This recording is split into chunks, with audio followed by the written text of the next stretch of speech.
You guys know when we do our economic elevation, financial consciousness, I almost call it readiness training. It's kind of like, and I really think you really got to get ready because the disaster is coming. In case you didn't know, we talked about this before. Most Americans are not ready for retirement. It's really, really going to be a complete mess. An astonishingly large percentage of boomers don't even have $25,000 saved for retirement. If you're a boomer, that means you're not 30 anymore, right? You're either retired already or you're close to it. And to kind of see that was really interesting. But then I did more research and I found out that a lot of millennials are not retired are not prepared. A large percentage of millennials have not been saving or investing for retirement. So that kind of helped me understand like, okay, we need to reframe the retirement conversation similar to how we had to reframe the whole idea of investing for your children, right? I used to say to people, hey, you got to make sure you invest for your kids so you can leave a legacy so your kids can be financially well off and all that. And then I was kind of surprised by how people just don't give a damn about their kids that much. They kind of care about them, like they feed them and they take care of them, and stuff like that, give them a place to live, but they don't actually think about their future. And at least not financially. And I'm not trying to be mean. I'm not trying to be mean now. Don't get me wrong. I'm not trying to beat up on anybody or make us feel like guilty parents because Lord knows there's enough to feel guilty about. But I'm just sitting here trying to say, don't you realize your child is black? Like, did you forget that your child is black? And did you forget that your child is black in America? Did you forget that, or do I? Did you need me to remind you of that? And then, did you also forget that your child is black in America, where money kind of defines their ability to be free? Like, did you understand that people beat up on each other when it comes to you understand why? Like let's go back. Let's talk about Diddy. Diddy's such a great conversation topic, right?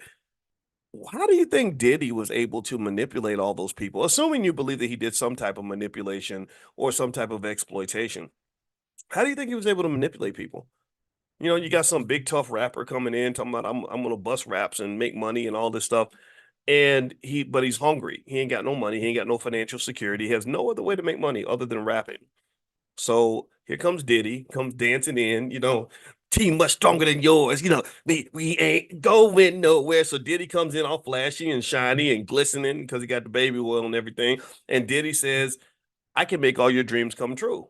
I can pay your bills. I can make sure you have rent money. I can make sure you're not homeless anymore. But you gotta bend over first. Right? You gotta do a little something for me. You gotta kind of come on back in my office for a little while and we're gonna have a private meeting. Right? This is what happens. I'm not I don't think it's a stretch to say that this occurred. I mean, this is all in the indictments and the accusations and everything. Now, I'm not saying that he's guilty or innocent and all that. I don't want to talk about that because I know people have it's a debate, right? Okay, whatever. But I can tell you, as a person who I never met Diddy, I know people that know him, and I can tell you that I know people who were legitimately afraid to go around him because of the things that were happening over there, right? So here's my point, though. Here's my point. How do you think he was able to do this? How do you take a big muscular tough, masculine rapper and make him into your boyfriend? Well, if he got money and he's financially desperate and he's not economically secure, then you put him in a tough spot where he's got to make a tough decision. Or how do you get a woman to just kind of submit to whatever a man is telling her to do in a relationship? Well, a lot of your daughters are not going to be financially secure because you're not investing and preparing for them. So they're going to be stuck in between a rock and a hard place because there will always be some big, nasty, disease infested man who will tell your daughter, your beautiful daughter, hey, I can help you pay the rent, but you got to do something for me first. Right? Tell me if you know what I'm talking about. Tell me if you've seen these situations. These things happen all the time. My wife actually tells me this interesting story. I hope she doesn't mind me telling her stories. Well, me and her have known each other a long time. And when I tell you she's gorgeous now. My wife's the most beautiful woman I've ever seen. When I first met her, I saw her across a crowded room, and I never forgot that day. I wrote about it in my journal that night. Anyway, she told me a story about how there was a time where she didn't have any money, and there was a guy who drove a Mercedes, and he had a big gold medallion, and he was trying to get his life together. He was trying to go to school, but he also was making lots and lots of money doing something. We can only speculate. And he made a little proposal to her. He said, "Hey, I know you're struggling to pay the rent. Um, so how about I give you $3,000 a month if you will just let me keep some stuff in your house, right? Let me keep a box of stuff in your house. Just don't open the box, right?" And she was smart enough to say, "No, thank you." And not only was she smart enough to say no, thank you, but part of what allowed her to say no, thank you, is that she had a strong, smart father who was financially secure, who she could then call and say, "Hey, Dad, I need help with the rent money." Right. So whenever people start acting like, fathers and family doesn't matter, I just think about stories like that, about how many times kids are vulnerable because there's no security, there's no financial security, no emotional security, no nothing. And then next thing you know, they end up in these weird situations where the devil shows up and makes wants to make a deal. And the other thing about that too is that sometimes the devil can get you when it comes to greed. When you have economic greed, if you are so hungry to be successful that you're blinded to your own values, your own morals, your own everything, then yeah, that's how you end up at a Diddy party. That's how you end up, having these experiences that you didn't anticipate to have. And the black community is especially vulnerable to this because we are so economically desperate. So many of our children are in economically weak positions, to the point where if you ain't got a Diddy trying to manipulate them financially, then you've got white corporate America manipulating them financially, creating lots of stress, mental health problems, significant amounts of depression and anxiety, resulting from the fact that they're not economically secure and they have to go into this horrible toxic place every day to make sure that they have enough money to survive. Do you understand? So this is one of the things. This is one of the reasons why it just concerns me that it's so hard to convince so many parents to invest for their kids. And I get it. It's hard. I mean, money's tight. I understand, but you had enough money to send them to football camp. You found the money to buy the nice car you have in your driveway. You found the money to go on vacation. You found the money to buy shoes and clothes and Starbucks or whatever it is that you like to buy. And really, with the investing thing, if you look at things like the $5 a day plan, it's not that much money, but it's massive in terms of the difference that it makes in the life of your kid later on down the line, in terms of the types of choices they have to make. I doubt that there was any financially secure person who had to yield to the economic power of a Diddy, right? If you are morally secure and financially secure, then you can say no, thank you, I'm out of here. And in fact, now that I think about it, I'm processing this even in my own life and having a moment of reflection, honest reflection. And I can tell you that when I had an uncomfortable part of my conversation with Kanye West, where he was very disrespectful to me, I remember just kind of saying, "Who do you think you're talking to? Do you think that your money is going to control me and tell me what to do? I don't need your money. I don't have the money you make because I don't know how to sell shoes to white people. I don't sell, those overpriced sneakers you sell to Asian kids or whatever. Like, I'm not as cool as you, but I'm financially secure. I don't want your money. I don't need anything that you have. I just need you to step up and do something for the community with all that money that you're sitting on." Like that's what but if I'd been financially insecure, if I'd been financially vulnerable, then maybe the conversation would have been different. Maybe my ability to kind of stand up and say, "Get out of my face." Maybe that wouldn't have been there as much. I don't know. I have no idea. But I do understand this, that when you don't get your kids ready for their economic future, you're setting them up for a lot of stress and a lot of pain. So I just really, again, I'm just really confused about why it can be so difficult to get people to make investments for their kids. And then also the other area where it's been very difficult to have conversations is when it comes to retirement planning. The one interesting thing that happens, and this is another reason why economic consciousness must be elevated, is that there are so many young people who think they're never going to get old. There's so many young people who really think, like, I'm 28 and I'm going to be 28 for the rest of my life. And it's not that they really think they're going to be 28 for the rest of their lives. It's that they never really thought about the fact that this is what they think. Like, they never really sat down and processed it. They never imagined themselves being 55, 65, and 75, and then it happens, and then you're all shocked and kind of taken aback. because you're 42 years old and you can't your jump shot's not as good as it used to be, or you get that belly fat that a lot of men get in our 40s, or or women, maybe you're not looking as cute as you were. When you used to walk in the room and everybody's head would turn, and now they don't look. I talked to a lady who was a supermodel once, and I remember she said that. She said it was really shocking. When I was younger, I would walk in a room, everyone would turn and look at me. And she said, then I got to the point where they didn't look anymore. And it was kind of tough. It was kind of tough to deal with that. So, but we all get older, things change, right? And so here's the other interesting thing about retirement that kind of helped with the conversation a little bit. Because retirement planning is extremely important, and I don't think that it's emphasized enough in society, is that when you're investing and saving for retirement, you're not just saving for the future, you're actually investing and saving for the present. If you are 22 years old and you start maxing out your 401k, and then you have $250,000 in that sucker by the time you're 30, well, that's a quarter. That money is your money. This idea that somehow this is only money that you're going to get when you're an old man or old woman, that's not true. That's your money. That's your financial security. That means if you quit your job or something bad happens, you lose your job, you're not going to be homeless. You're going to be fine because you got $250,000 sitting back over. Yeah, the government might charge you 10% to pull the money out or whatever, but you can borrow against it, or you could pay the 10% and still have access to 90% of the money. You understand? So when you are investing for retirement, retirement investing is basically just investing. And everybody should be investing at every age, no matter what. If you die early, guess what? The people you love, your kids, are going to get all that money that you stacked away in that retirement account. So it's not just retirement investing is not just something you're doing for this like magical time when you're like really old and stuff, 40, 50 years down the line. No, retirement investing is something you're doing where you're building a capital base right now.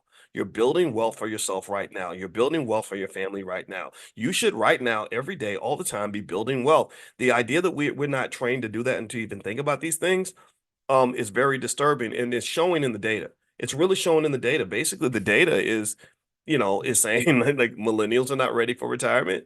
Gen Z show as hell ain't ready for retirement. Boomers are not even ready for retirement. So it's gonna be an economic shit show in the next 30, 40 years. The Social Security is gonna run out of money in about by about 2035. It's not gonna be empty, it's just gonna be underfunded, which means that it's not like it's all gonna go away. It just means that it's gonna start dropping. They're gonna say, we used to be able to give you this much, now we're gonna give you that much, right? And so effectively, it's kind of like one of those things where it's like hide your wife, hide your kids, save yourself, and get out. If you don't get out of the rut in terms of how people are thinking, then you're going to have a lot of problems later on down the line. So anyway, to help address this issue, I'm doing a special training on retirement plan. I created something called Retire Rich and Early, the Dr. Boyce Blueprint, and I'm going to do this Thursday night.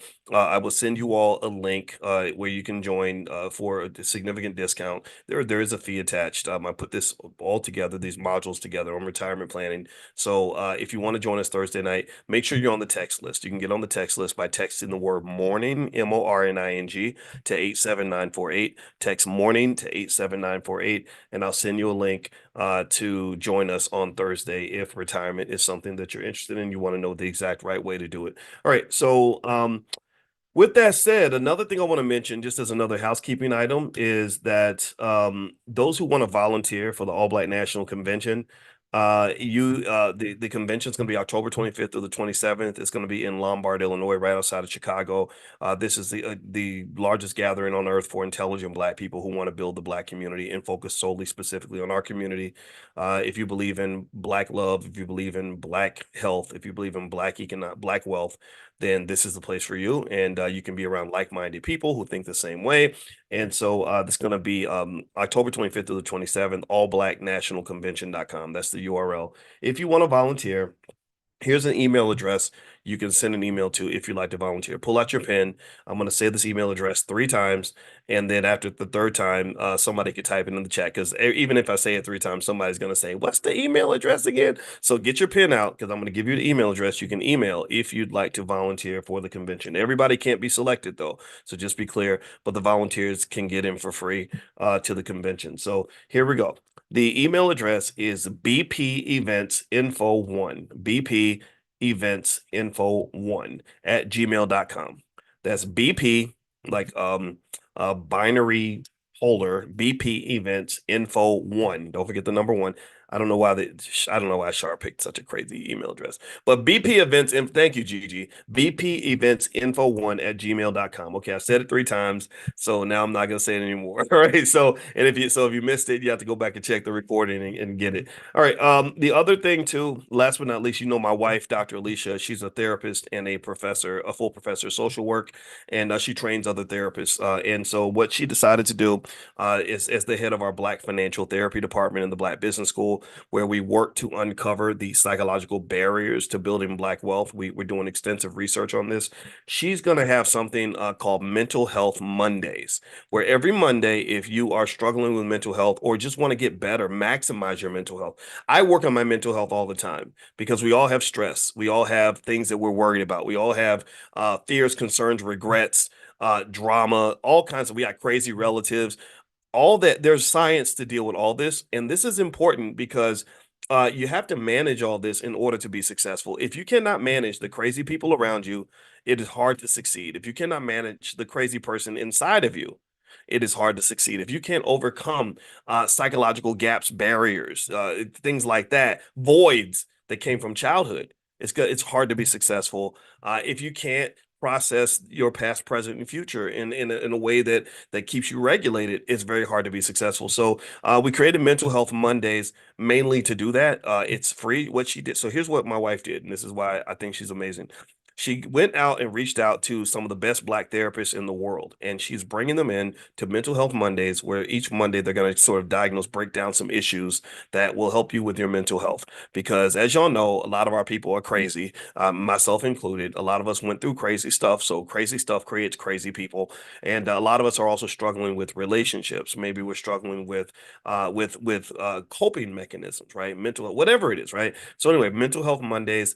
It's going to happen Monday. I think she's going to do it at 8 o'clock. But she can send you a message. So if you want to be invited to Mental Health Mondays, pull out your phone, text the word love, LOVE, text love to the number 87948. And if you text love to 87948, you can get an invitation. Those of you that live overseas, email support at theblackbusinessschool.com and they can give you a link. Because I don't know I know some of you live in other countries and I don't want you to feel uninvited. So just email support at theblackbusinessschool.com. They can tell you how to get into Mental Health Mondays. Also, tonight she's doing something on, she's a relationship therapist too. And so she's doing something on how to find the right mate and how to manage that relationship, how to be a great mate and how to find one, right? So if you want to join that, that'll be tonight. And I'll also text that out. So text the word love to the number 87948. Now, what I want to do really quickly is I want to show you all this video. I put this video on my Instagram. My Instagram is Dr. Boyce Money, and it's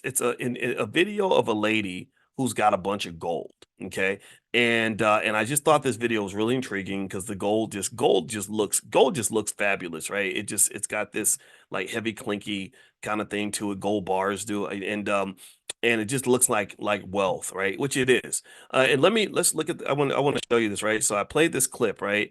And I'm not gonna go through the whole thing because I actually started running my mouth a little bit afterward. But I saw this. I just saw all this gold, and it just really it was just interesting. Like there's something mesmerizing about it, something very powerful about gold, and it led me to reflect on gold as an investment. Now, here's the point that I made in the little video, which by the way, again, if you go to Dr. Boyce Money on Instagram, you can watch the video directly.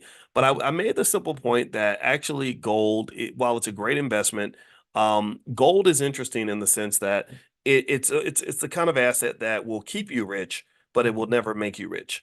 Gold does not really go up in value very much. If I was to show you a chart on the price of gold, um, let me see if I can find something and compare it to like the value of Nvidia stock or Apple stock or something.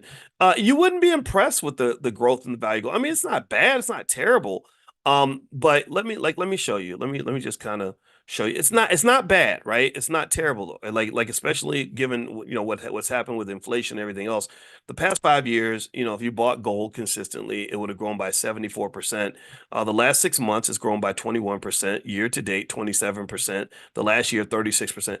It has been a great investment, right? And I mean, if you look at this, you can see where gold for about the last, what, 5, 6 years, 8 years or so, it's gone up in value. Now, here's the thing. Like, if you look here, though, what's fascinating is that if you go back to 2012, the price of gold was 1,700, right? So you had this big decline from 2012 to 2016 where gold dropped tremendously. If you were an owner of gold, you were losing money in terms of the value of your gold. Now, if you bought from here on up, you were killing it, right? This is the big money stage, right? So if you bought gold, or even if you started 5 years ago, you made 74%. Now, if you look at something like, I don't know, let's say Nvidia stock. No, let's not do Nvidia. Let's do Apple stock because Nvidia is not fair. Nvidia is just like, what the hell? So let's look at Apple's. Okay, so 5 years. So gold made us 74%. Apple made us 319.25%. Do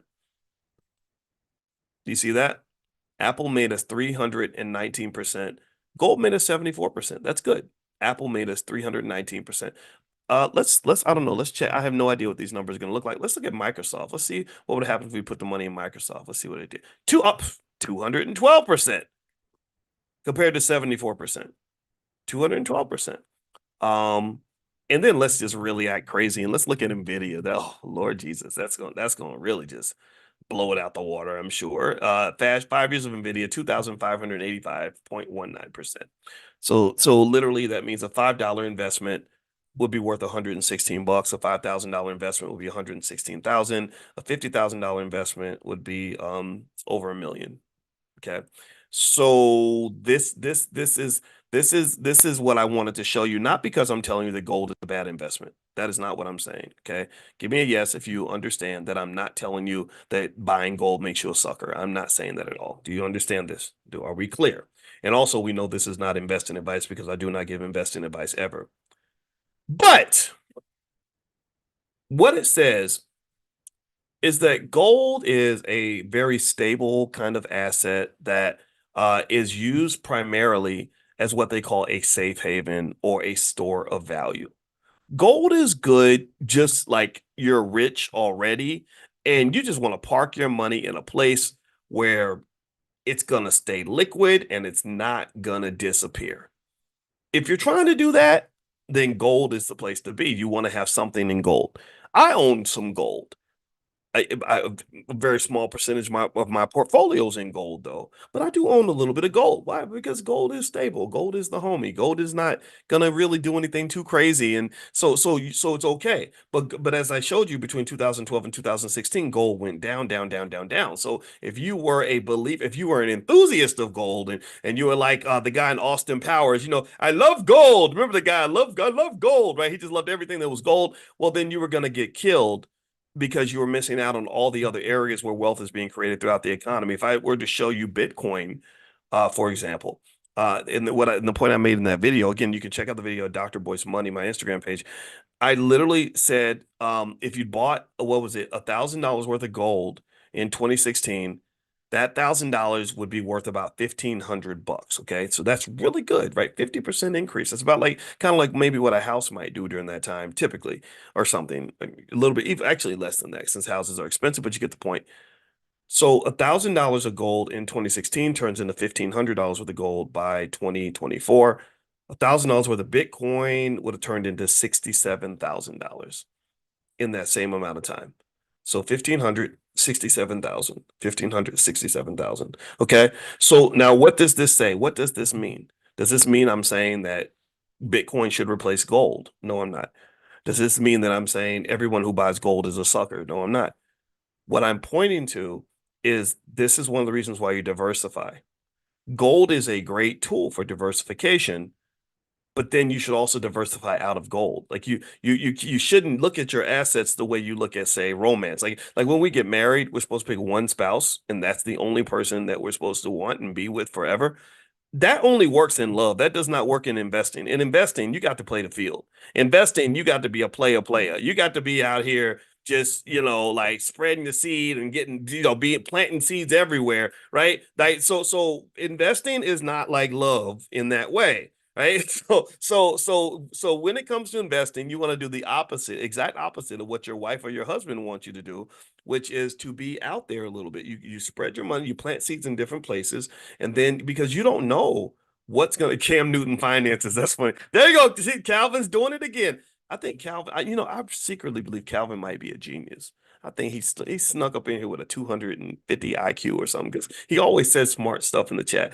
All of y'all are smart. I love you all, I promise. But Calvin, you got something, man. All right, anyway. So anyway, so yeah, Cam Newton finances. Cam Newton, in case you don't know, Cam Newton is a guy who has, I think he has, what is it, 10 kids with 7 women, or eight kids with 6. It's something interesting like that. And that's, I don't know how well that works in relationships, but I assume he's got that worked out with the mothers of the kids. And we debated that. My wife and I actually did. We have a podcast called Pillow Talk, and we did debate that. Like, what does that mean? What does that look like? Well, I kind of think, if you live in a society where you believe, it's my body, my choice, well, then, it's like, okay, that's your choice. That's what y'all are doing, whatever. I tend to think about the kids and how this will affect the kids. I'm not a believer that children benefit when the family's kind of spread out, because you're talking about scarce resources. And even though Cam is a guy that has resources, the ability to really provide for that many households is really, really difficult, I think. And then also, because you're not just providing financially, you have to provide emotionally. And while money may seem to be of infinite supply, your time and energy does not have infinite supply. So that's the issue. So that's the Nick Cannon experiment. What's that going to look like 20 or 30 years from now when you ask the kids, how did you feel that you had a famous daddy who you only saw once a month? Or you saw him in a Zoom meeting, between TV shows or something, but you never really got a chance to have a lot of that one-on-one time with your dad. What does that look like? And I can tell you, I bet it's going to be kind of spread out. Like, I bet some of the kids are going to say, I hated it. I can't stand him. My dad is a jerk. And then some kids are going to say, I had a stepdad. I'm closer to him than I am my actual biological father, in which I'm sure will upset Nick because Nick is writing big checks to take care of everybody and everything else. But that time with the kid, that one-on-one time, that person that's just there after school that you can talk to about your problems and how you feel, like that person really means a lot. Like, that's something that's more valuable than money that you get. And then maybe there are going to be some kids who are going to be like, no, no, it was great. My dad's awesome. It was me and my mom. It was amazing. I don't know. I'm curious to see how that plays out. But anyway, well, yeah. So, but one of the challenges there is not just that it's expensive, but eventually, but you have to maintain a high income to be able to maintain that. So, the amount of money that you're making in your 30s may not be the same amount you're making in your 40s, 50s, and 60s. All right. Or what if you run into an economic shock where suddenly your income drops from 30 million a year to 3 million a year? Well, then suddenly you're in big trouble. It's very stressful to kind of maintain all these, what they call fixed costs, these fixed costs where you have all the people that are expecting a check of a certain size. And I can tell you that, and this is just a note for anybody that ever decides to run a big business or you plan to be rich one day, which I assume everybody is. I assume you're here because you're either there or you want to get there. And one of the things you want to be cautious about is locking yourself into economic expectations. Just like the stock market is based heavily on expectations. Your economic life is based heavily on expectations too. Meaning that if I make an agreement with somebody and I say, yeah, I'll give you $3,000 a month, then I've set an expectation. And if I set the expectation at a level where I'm barely able to afford that 3,000 a month, or maybe it's comfortable for me now, well, then I have to consistently meet that expectation. Because if my income drops, and then suddenly I come back and say, hey, I know I told you I was going to give you 3,000 a month, and I've been doing that for 2 years, but now I got to drop that to 2,000 because I'm having some hard times. Some people are going to get it. You got some people that are really, ride or die. They love you and they're like, I understand. You've done a lot for me. But that hasn't been what I've seen. That's not been my experience. What I've seen is that there is a habit, almost like a type of economic addiction that can be formed, where when you take away that money, they may not interpret it as, okay, you're giving me $2,000. They interpret it as you're stealing $1,000 a month from me. You're taking money away from me. And also because I think a lot of it is distorted by the anxiety. Financial anxiety is a real thing. People get very anxious, very upset, very stressed when their money gets messed up. Like, think about how you feel if your boss says your paycheck's going to be 2 weeks late, or if you lost your job, right? Think about that stress you feel. So when people get stressed, it ends up causing conflict. And I knew a guy like that. He had a great company. He was making 20 million a year, and he was paying all of his friends really, really well. Well, the company's revenue dropped from 20 million to 10 million. So he said, I don't want to fire anybody, but everybody's going to have to take a pay cut. And he said, I got called all kinds of sons of bitches. And I had people that were my friends for years who hated my guts and started calling me a crook and a dog and all this other stuff. And he said, I couldn't believe it because I'd done so much for these people. These were people, some of them were people I didn't even have to hire. I didn't even have to help these people. Right. So expectations are big. So I think that with a Cam Newton or Nick Cannon, I would think about expectations. You set a very high expectation from the mothers of your children. Of course, they're happy. You're sending them each, $100,000 a month. What happens when you can't do that anymore? Do they turn around and say, you're an SOB and I'm gonna ruin you because you're stealing from me now? And that's kind of where strategy comes into play. So I don't think I understand, I guess why people want to do what they want to do, but I don't know how strategic it is to go and have that many kids and form that many relationships, that many economic relationships with that many people. Because at some point, it only takes one or two little bad incidents to kind of just blow it all up and make it very difficult. But then at the same time, though, the ability to manage complex relationships is a great skill to have that will make you very successful in business and in life and in love and everything else. And so this is one of the reasons that I encourage you to consider coming to the Mental Health Mondays that Dr. Alicia is doing, is because therapists have a long list of tools for managing relationships. They have tools for resolving conflicts without everybody fighting and tearing each other apart and hating each other's guts and all this other. They have tools for communication, how I can explain to you, hey, look, this is how this thing made me feel. And there's ways I communicate that, right? Because if I accuse you and I criticize you, that's going to make you a defensive. Maybe you're going to counterattack. But if I come to you and I say, look, this is how I'm feeling right now, and this kind of hurt my feelings when you said that, that might produce a very different reaction from you. And then, or even little things like listening. Like so many people don't listen. People, do y'all notice that? Like nobody listens to anybody. Everybody's telling everybody what they think, and especially politically, we do not listen to each other in this country. And so because people don't listen to each other, you just get in these conflicts where nobody's hearing anything and everybody's trying to out yell the other person, and it becomes very toxic. This is one of the reasons why I don't like hanging out. I got tired of hanging out with some of my rapper friends, not all of them, but some of them. It was like, dude, like you just talk the whole time and you just talk over people and you're not even hearing what they have to say. Like nobody wants to be in a conversation like that. That's very stressful and emotional immature. There, see, Calvin, stop it, Calvin. Damn, Calvin, you keep doing it. So Calvin, as he says, I need to make Calvin the teacher. You just sit up here, man. I'm gonna sit in the audience and just enjoy Calvin's analysis because so the term emotional immaturity. That's what it is. Emotional immaturity is a big problem. And I think that it's a big problem in society, a big problem in our community because because the men that are elevated at the top of the pile are emotionally immature. They're not, Diddy was considered to be, if you taken a vote in 2022 or 23 on who are the most influential black men in America, Diddy would have been right up there next to Barack Obama. I mean, y'all do know a year ago today, Diddy, or close to today, a year ago this month, Diddy was getting the key to New York City. They gave him the key to the city.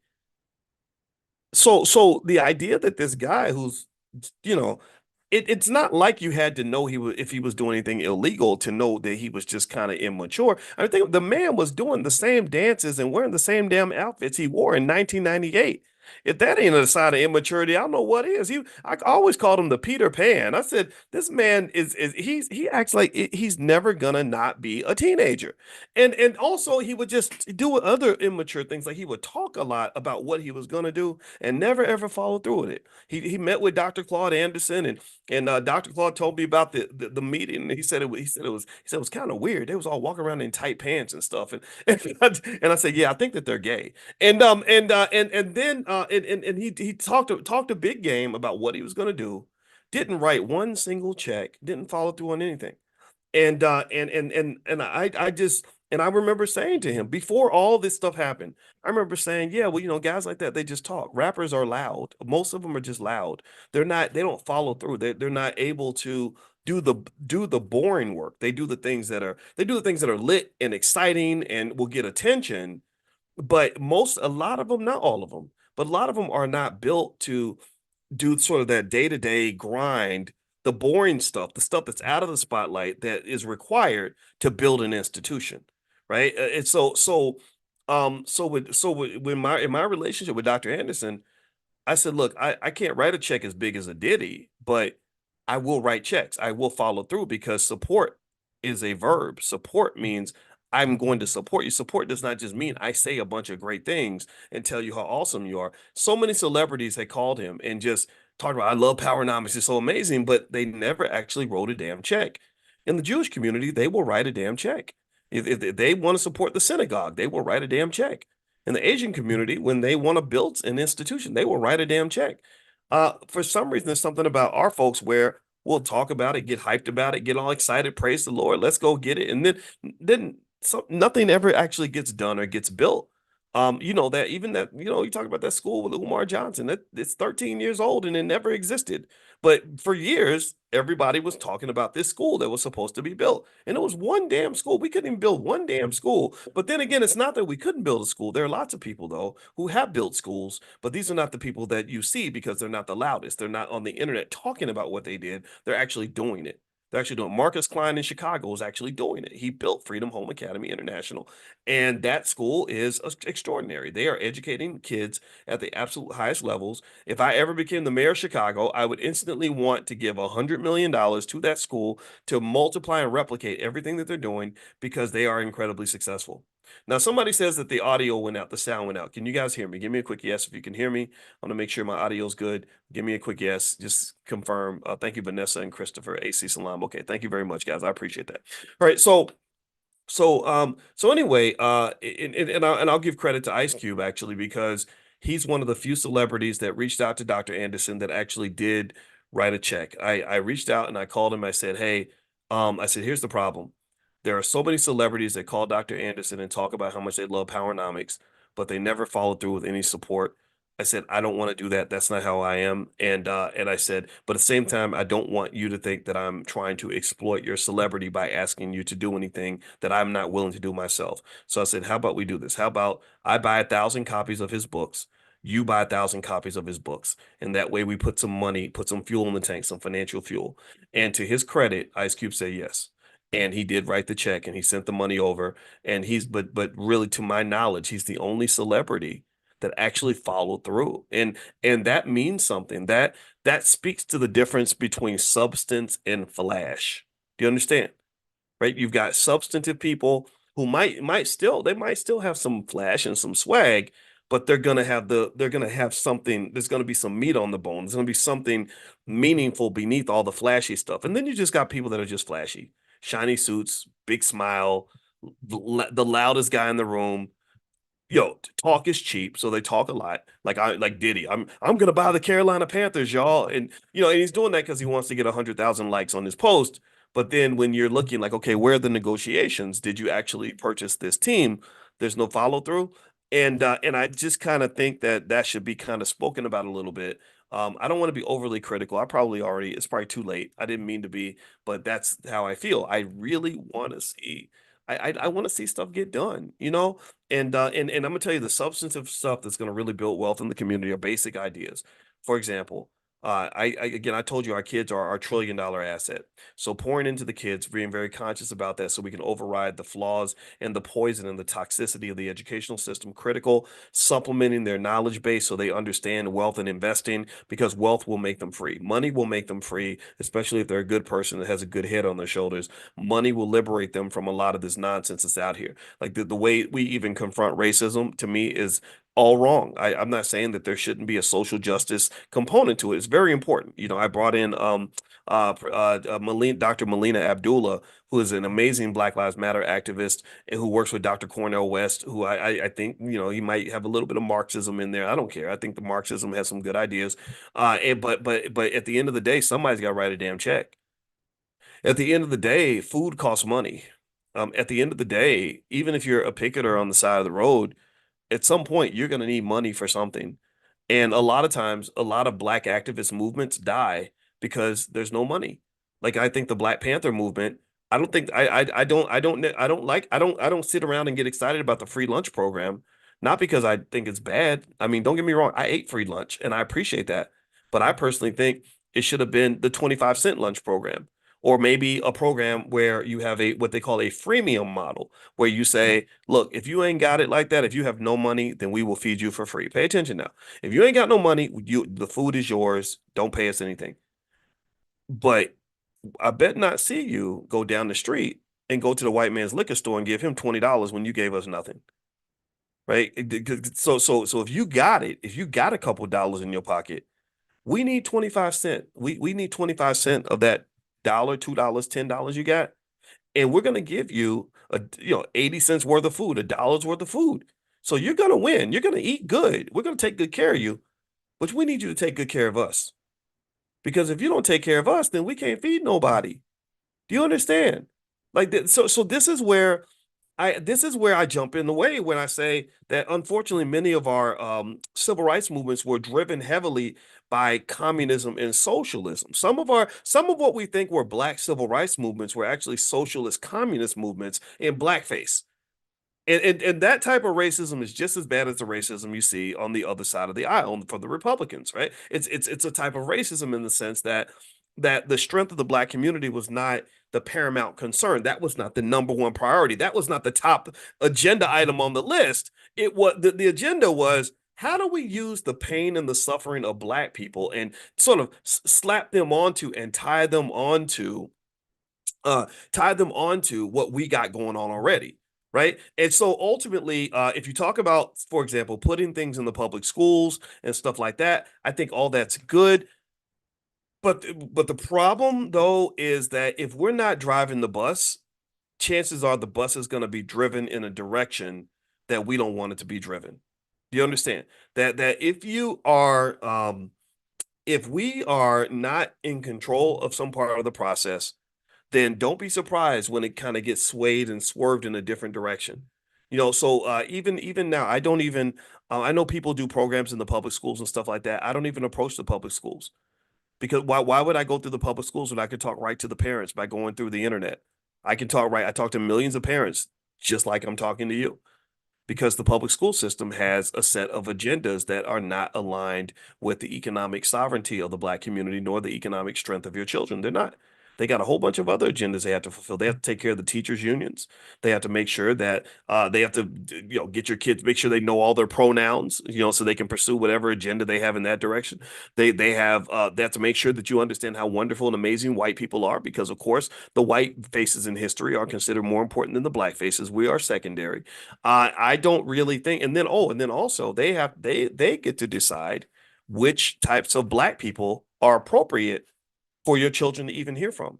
Like you've got a person who's not black looking at a group of black children and saying, I want you exposed to this black person here, but not this black person here because this black person here is bad.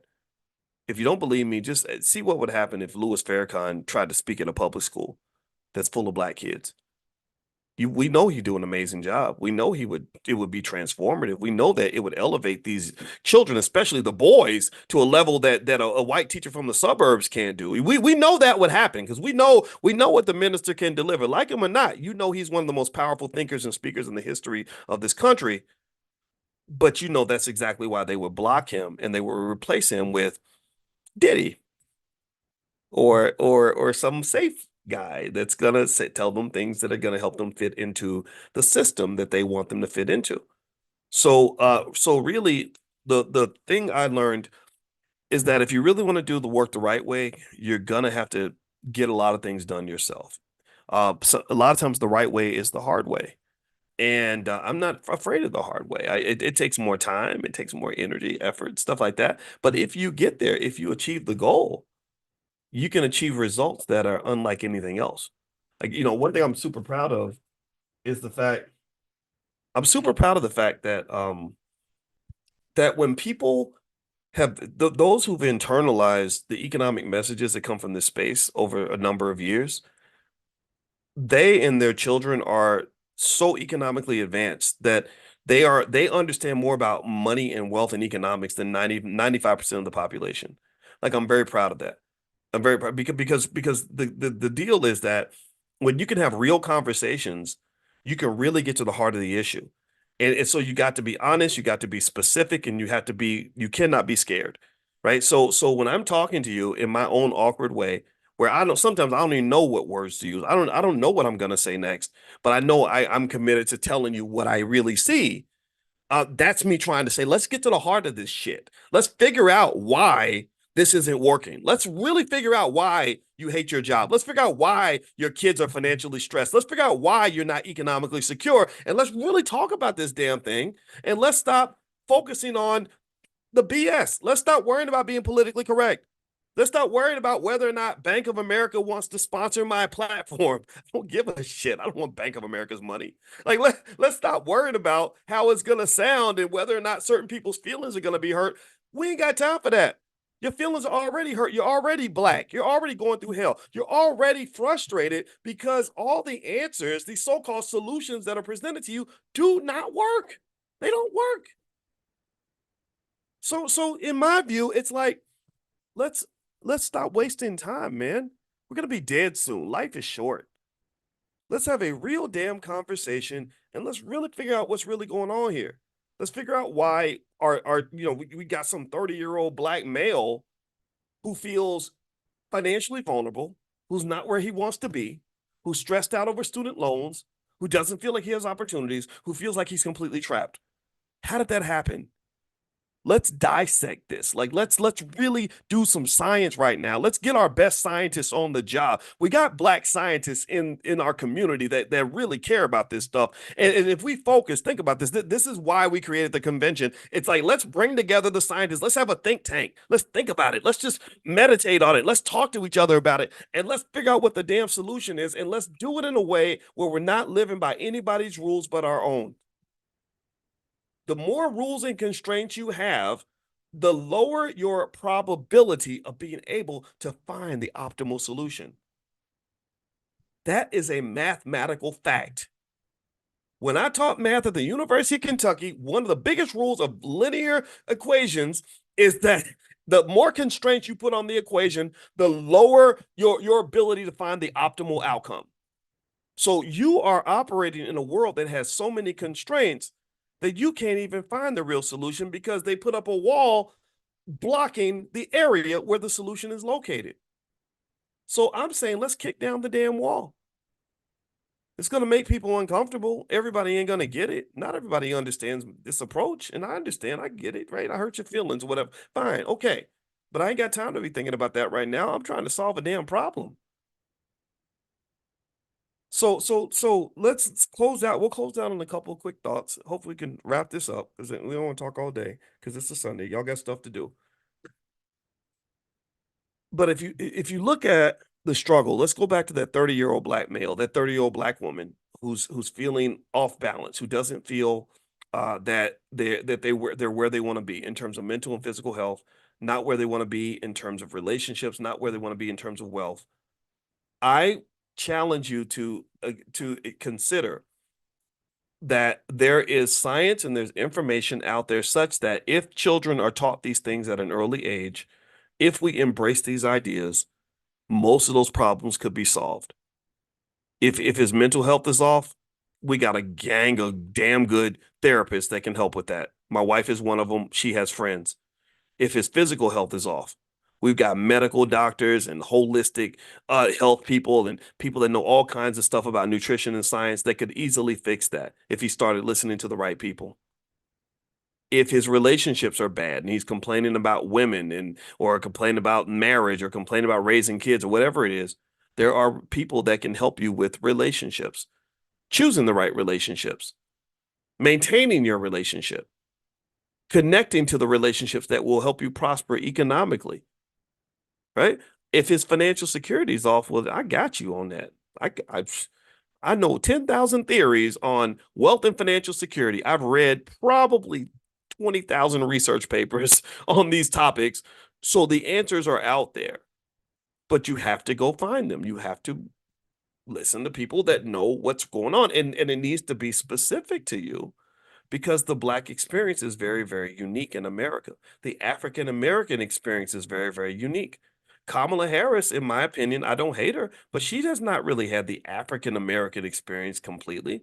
Her and Dougie are not living the life of a black man and black woman in America. They're not. Dougie ain't even black. But Kamala is, she's Jamaican and Indian, and I bless her. I think the truth is okay. She went to Howard. She knows a little bit about being black. Nothing wrong with that. Good lady. Nothing against her at all. Right? I wish her the best. But the African American experience is just kind of different. I just think you have different things to deal with. You have different issues historically that you have to address.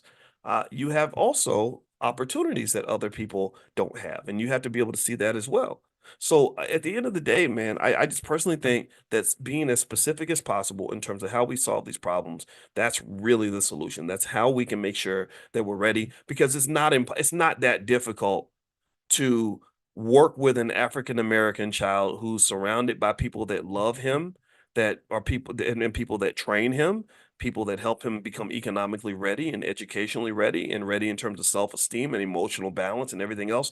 There's nothing stopping that young black boy from being whatever he wants to be. There's nothing stopping that little girl from being incredibly successful and happy at the same time, and prosperous and financially secure. There's nothing stopping that.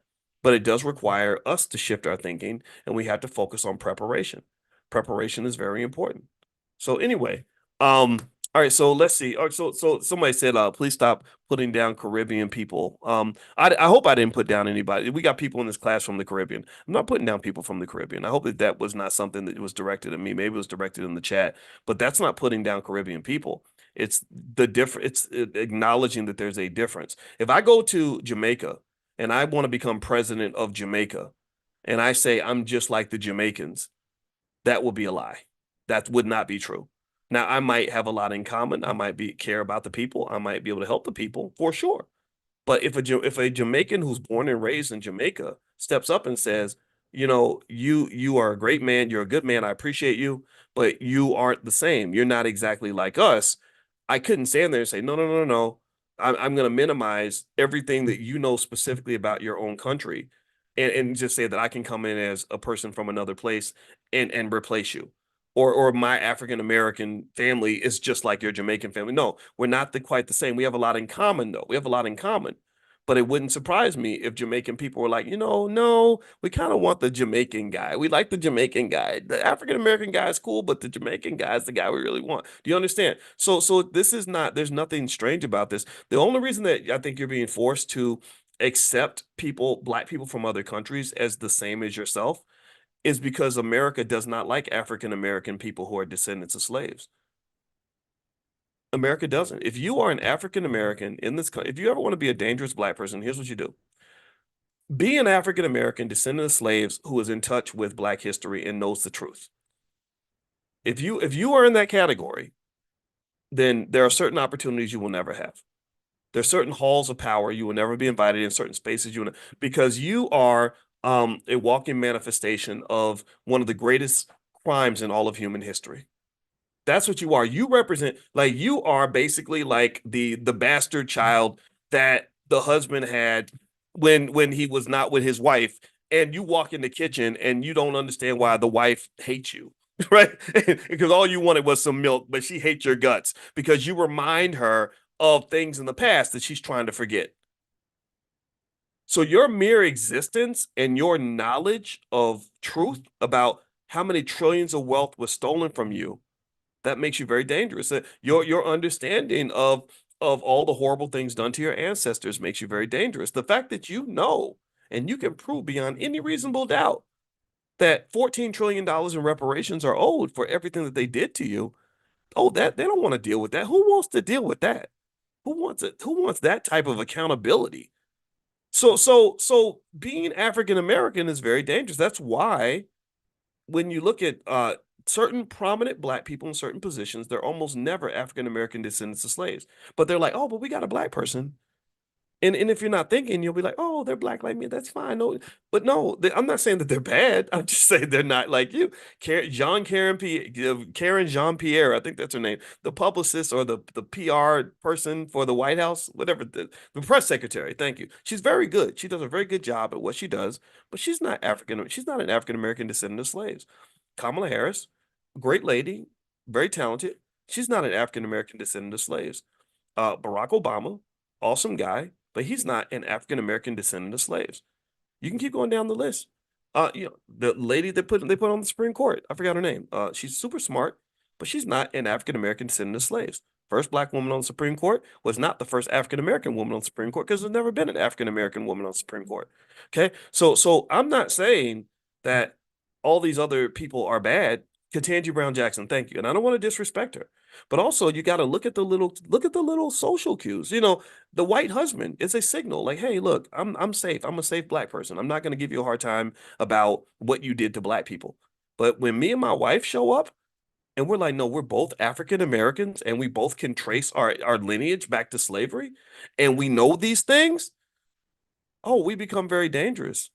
Do you understand? My wife was before she married me, she was she was the light-skinned black girl who was very articulate and they considered her to be very safe. When she married me and her colleagues all started Googling me because I guess, I was a little bit internet famous or whatever that is. And then also there was a black man in her department that was being put through hell and very unfair, unjust persecution. And she stood by that black man. Suddenly they lumped her in with the field Negroes. Suddenly she started getting treated very differently. They started really treating her very poorly. And I said, this is why, and then this is why I respect you and admire you, because only the realest of black women will stand by the black man when we're going through hell. And only the realest of black men will stand by black women when y'all going through your stuff. That's why I stand by black women 100% of the time. And I think that that's extremely important. So long story short, but again, I'm not disrespecting anybody else's choice or anything like that. I'm not disrespecting anything, but I am giving extra credit to those of you, those women who dealt with our crazy asses because of what we go through. The trauma's real. My trauma is very, very high. My trauma is extremely high, and I can be triggered very easily, and I don't want that to happen, but it happens. It's the curse you carry, right? And so for her to understand that, I don't think anybody other than a black woman can really get it the way I need somebody to get it. Do you understand? So anyway, that's it. I'm done. I'm not going to keep going. And I know we were talking about the economic stuff, and I do think it actually relates to the economic stuff, actually, if you really go into reparations and how much money's owed, and we could talk about all that. But I did kind of spin outside of that a little bit. And I also want to make it clear I'm not here to tell you what your politics needs to be. Okay. So give me a yes if you can agree with me that I'm not telling you who to vote for. And also when it comes to money, I do not give investing advice. So I'm not telling you what to do.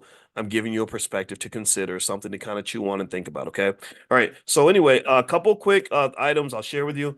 Number one, I want to mention Aisha Verzi is in class and she has some good stuff. If you're looking for life insurance or something like that, Aisha is a great person you can reach out to. If you go to drboyceoffers.com, her phone number is there. You could talk with her about what you're trying to do in terms of insurance or legacy planning. Everybody should have insurance. So feel free to go to drboyceoffers.com and she's at the bottom. Number two, Thursday, we're going to do a special session on retirement planning. I'll go through kind of the breakdown and blueprint and slides and notes and put all that together, and that'll all be packaged and you can participate in that. I'll send you a link where you can join that. There will be a fee, but I'll cut the fee for those that are in this class. So make sure you're on the text list to get that information. If you're not on the text list, text the word morning, MORNING, to 87948. Text morning to 87948, and I will send that to you. Number three, if you want to volunteer at the All Black National Convention, you can email, I'm going to say it, the email address three times, bpeventsinfo1@gmail.com. That's bpeventsinfo1@gmail.com. bpeventsinfo1@gmail.com. Next, last but not least, my wife, Dr. Alicia Watkins, she's a therapist. You guys know this, and a professor. Tonight, she's going to do the session on how to find the right mate and how to maintain that relationship. And then on Monday, she's doing Mental Health Mondays, where she's bringing in some therapists, and they're going to talk about mental health. So if you'd like to be invited to that, you can text the word love to the number 87948. So text love to 87948, and we'll send you an invitation. All right, guys, have a great day. God bless you. I will see you all tomorrow morning. We do this every morning at 10 a.m. Eastern. So have a great day, everybody. And I love you, and I'll see you later. Take care.